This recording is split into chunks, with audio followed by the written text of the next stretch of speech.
श्रीराम राम रामेति रमे रामे मनोरमे सहस्रनाम तत्तुल्यं रामनाम वरानने।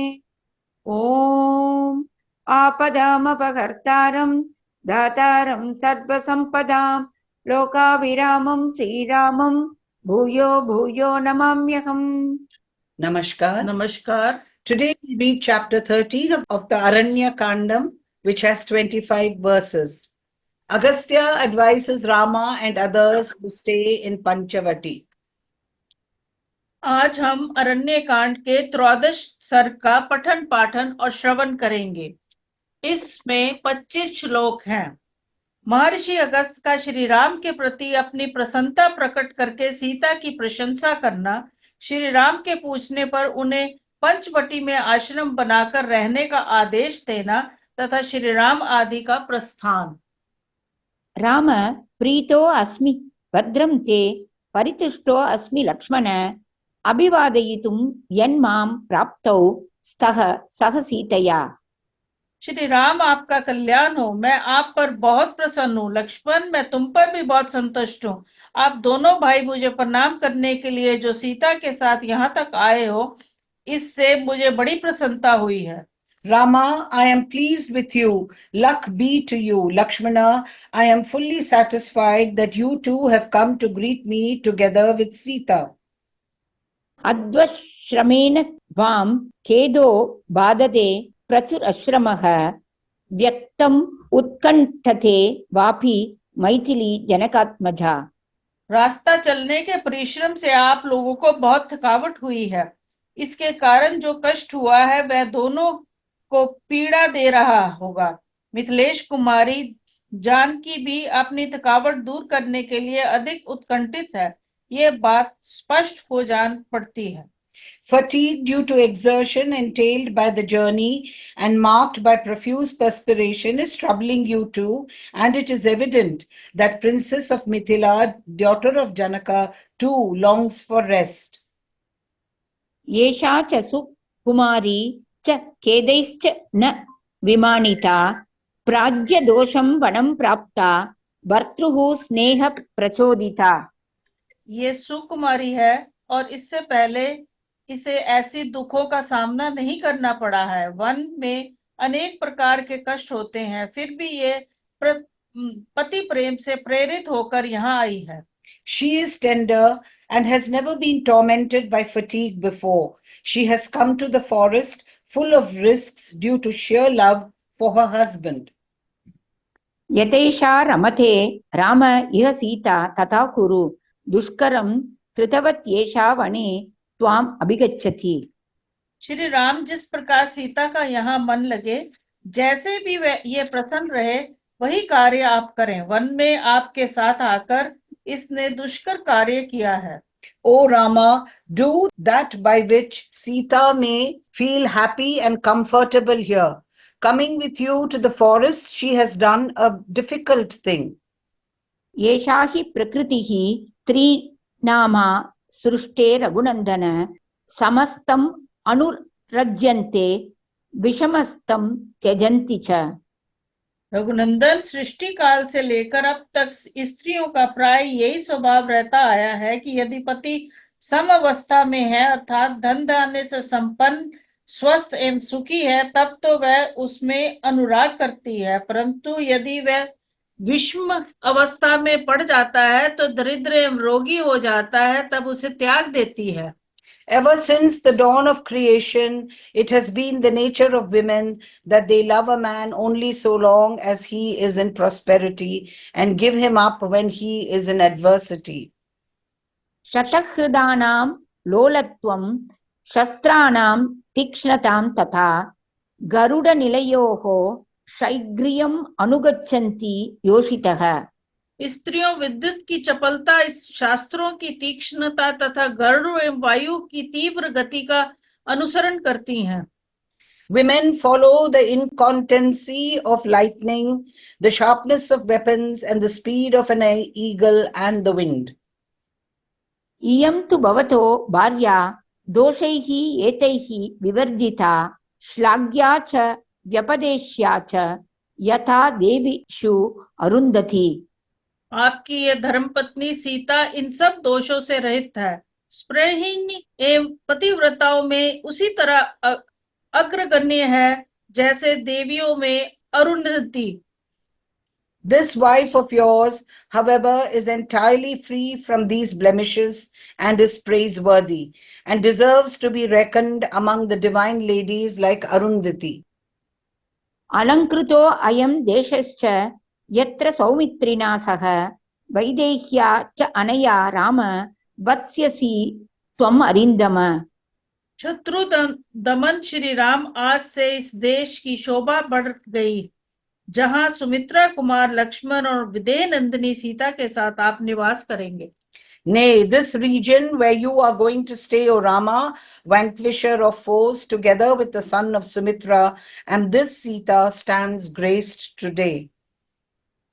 एवं मुक्तस्तु मुनिना राघवः संयताञ्जलिः उवाच प्रश्रितं वाक्यं ऋषिं दीप्तम् इवानलम्। मुनि के ऐसा कहने पर श्री रामचंद्र जी ने प्रज्वलित अग्नि के समान तेजस्वी उन महर्षि से दोनों हाथ जोड़कर यह विनय युक्त बात कही। Thus spoken to by the sage, Raghava with folded hands addressed the following polite words to the sage who looked like a blazing fire. धन्योऽस्मि अनुगृहीतोऽस्मि यस्य मे मुनिपुङ्गवः गुणैः स भ्रातृभार्यस्य गुरुर्नः परितुष्यति। भाई और पत्नी सहित जिसके अर्थात मेरे गुणों से हमारे गुरुदेव मुनिवर अगस्त जी यदि संतुष्ट हो रहे हैं तब तो मैं धन्य हूँ। मुझ पर मुनीश्वर का महान अनुग्रह है। Blessed and favored am I with those virtues as well as with those of my brother and wife. You, the foremost of sages and our object of veneration, are fully pleased. किं तु व्यादिश मे देशं स उदकं बहुकाननं यत्र आश्रमपदं कृत्वा वसेयं निरतः सुखम्।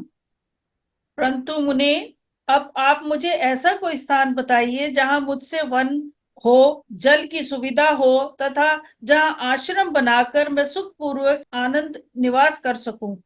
But please tell me the region abounding in water and forests where I can happily and joyously stay, setting up a hermitage. ततो अब्रवीन् मुनिश्रेष्ठः श्रुत्वा रामस्य भाषितं ध्यात्वा मुहूर्तं धर्मात्मा ततो वाच वचः शुभम्। श्री राम का यह कथन सुनकर मुनि श्रेष्ठ धर्मात्मा अगस्त ने 2 घड़ी तक कुछ सोच विचार किया, तदंतर वह ये शुभ वचन बोले। Hearing the submission of Sri Rama, the righteous Agastha, the foremost of sages, meditated a while and then spoke the following auspicious words. इथो द्वियोजने तात बहुमूलफलोदकः देशो बहुमृगः श्रीमान् पंचवट्यभिविश्रुतः। तात यहाँ से 2 योजन की दूरी पर पंचवटी नाम से विख्यात एक बहुत ही सुंदर स्थान है जहाँ बहुत से मृग रहते हैं तथा फल मूल और जल की अधिक सुविधा है। 2 yojanas, 16 miles from here, O dear one, is a splendid region abounding in roots, fruits and water, having many deer and is known all around as Panchavati. तत्र गत्वा आश्रमपदं कृत्वा सौमित्रिणा सह रमस्वत्वं पितुर्वाक्यं यथोक्तम् अनुपालयन्।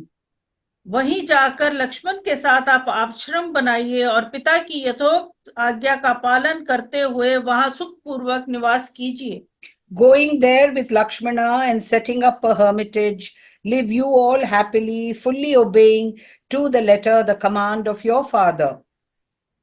विदितो हि एष वृत्तान्तो मम सर्वः तवानघ तपसश्च प्रभावेन स्नेहाद् दशरथस्य च। अनंत आपका और राजा दशरथ का ये सारा वृतांत मुझे अपनी तपस्या के प्रभाव से तथा आपके प्रति स्नेह होने के कारण अच्छी तरह विदित है। O sinless one, all this story of yours as well as that of Dasharatha, your father, is known to me through the power of my austerities and by virtue of my affection to you all. हृदयस्थं च ते छन्दो विज्ञातं तपसा मया इह वासं प्रतिज्ञाय मया सह तपोवने। आपने तपोवन में मेरे साथ रहने की और वनवास का शेष समय यहीं बिताने की अभिलाषा प्रकट करके भी जो यहाँ से अन्यंत्र रहने योग्य स्थान के विषय में मुझसे पूछा है, इसमें आपका हार्दिक अभिप्राय क्या है? यह मैंने अपने तपोबल से जान लिया। आपने ऋषियों की रक्षा के लिए राक्षसों के वध की प्रतिज्ञा की है। इस प्रतिज्ञा का निर्वाह अन्यंत्र रहने से ही हो सकता है, क्योंकि यहाँ राक्षसों का आना जाना नहीं होता। I have also come to know the purpose in your mind in inquiring of me a place suitable for your abode after having agreed to stay in this penance grove with me. अतश्च त्वामहं ब्रूमि गच्छ पञ्चवटीमिति। स हि रम्यो वनोदेशो मैथिली तत्र रम्स्यते। इसलिए मैं आपसे कहता हूँ कि पंचवटी में जाइए, वहां की वन स्थली बड़ी ही रमणीय है। वहां मिथिलेश कुमारी सीता आनंद पूर्वक सब और विचरेंगी। It is therefore that I say to you, go to Panchavati, for that part of the forest is charming. The princess of Mithila will rejoice there.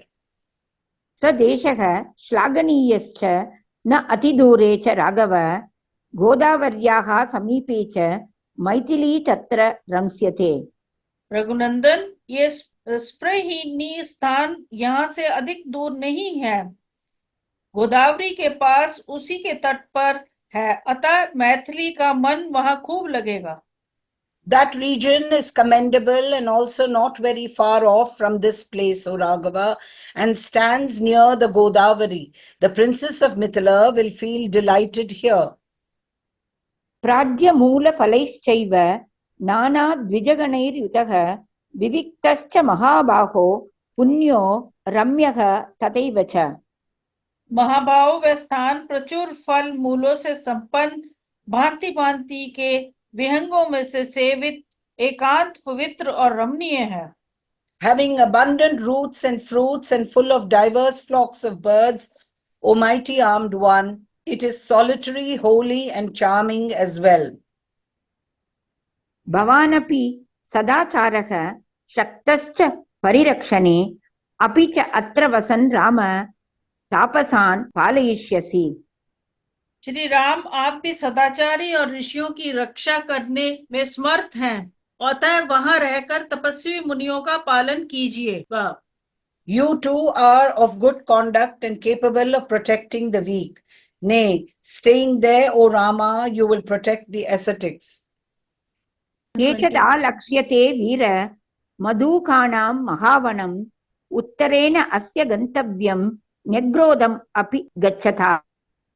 ततः स्थूलम् उपारुह्य पर्वतस्य अविदूरतः ख्यातः पञ्चवटीत्येव नित्यपुष्पितकाननः। वीर, ये जो महुओं का विशाल वन दिखाई देता है, इसके उत्तर में होकर जाना चाहिए। इस मार्ग से जाते हुए आपको आगे एक बरगद का वृक्ष मिलेगा। उससे आगे कुछ दूर तक ऊंचा मैदान है। उसे पार करने के बाद एक पर्वत दिखाई देगा। उस पर्वत से थोड़ी ही दूरी पर पंचवटी नाम से प्रसिद्ध सुंदर वन है, जो सदा फूलों से सुशोभित रहता है। O hero, here is seen the great forest of Madhuka trees. From there you have to proceed along the northern route leading to a banyan tree. Then moving up a plateau will be reached by you not far away from a mountain, a region full of woodlands, ever laden with blossoms and known by the name of Panchavati.